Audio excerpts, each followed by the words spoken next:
Épisode 33.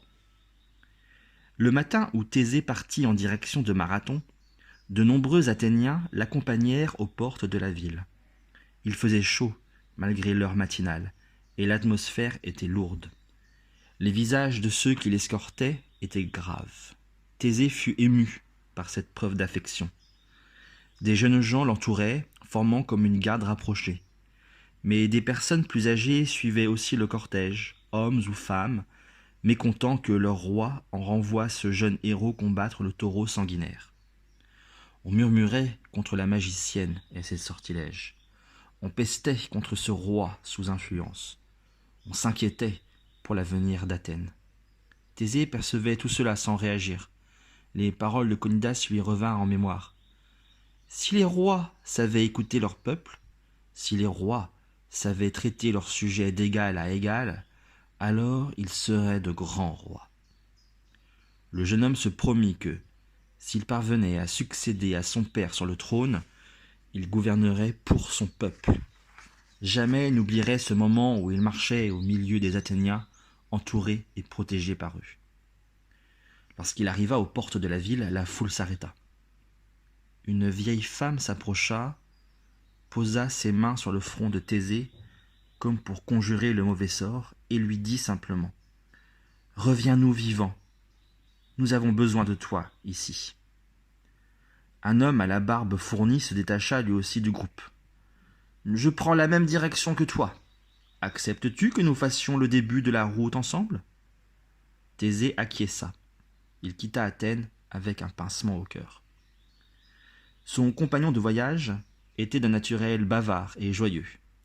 Bientôt, son humour chassa l'humeur chagrine de Thésée. Il plaisantait sur tout, sur rien.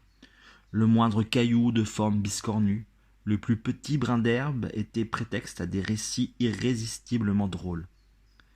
Au bout de 2 heures de marche, ils s'assirent à l'ombre d'un eucalyptus. Thésée, totalement en confiance, avait l'impression de connaître son compagnon de voyage depuis toujours. « Comment t'appelles-tu » l'interrogea-t-il. « Ah, tu aimerais que je te dise mon nom » plaisanta l'autre. « Tu devrais pouvoir le deviner en me regardant. » Étonné, Thésée dévisagea attentivement son compagnon. Sous cette grosse barbe qui lui mangeait la moitié du visage, Thésée eut l'impression d'avoir déjà vu ce sourire enjôleur, ces boucles frondeuses. Il fixa aussitôt les pieds du marcheur, plus exactement ses sandales. Mais oui, son intuition était bonne, elles étaient dotées de petites ailes. Était-ce possible ? Il faisait route avec Hermès, et il ne l'avait pas reconnu ? Avec un éclat de rire assorti d'une cabriole, celui-ci lui répondit « Tu as mis le temps, mon ami !» Et Hermès arracha sa fausse barbe d'un geste vif. Thésée était tout excité. « J'aime beaucoup ton maître Conidas, et comme tu le sais, j'adore me mêler des histoires des hommes. Aussi j'avais envie de voir un peu ce que tu devenais, » lui dit-il. Mais le temps pressait, il fallait reprendre la route. « Sais-tu à quoi ressemble le taureau de Marathon que tu pars capturer ?» demanda le dieu Hermès. « As-tu une petite idée de la manière dont tu vas t'y prendre ?»« Pas la moindre, » avoua Thésée. « Je sais seulement que mon cousin Héraclès a déjà eu affaire à lui. J'aimerais bien savoir comment il a procédé. » Hermès murmura d'un ton malicieux. « Je le sais, moi. J'y étais. Veux-tu que je te le raconte ?»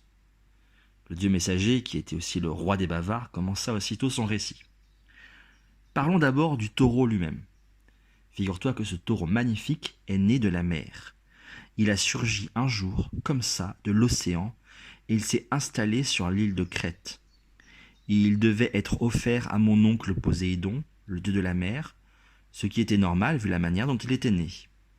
Mais Minos, le roi de Crète, le trouva si beau qu'il décida de le garder pour lui.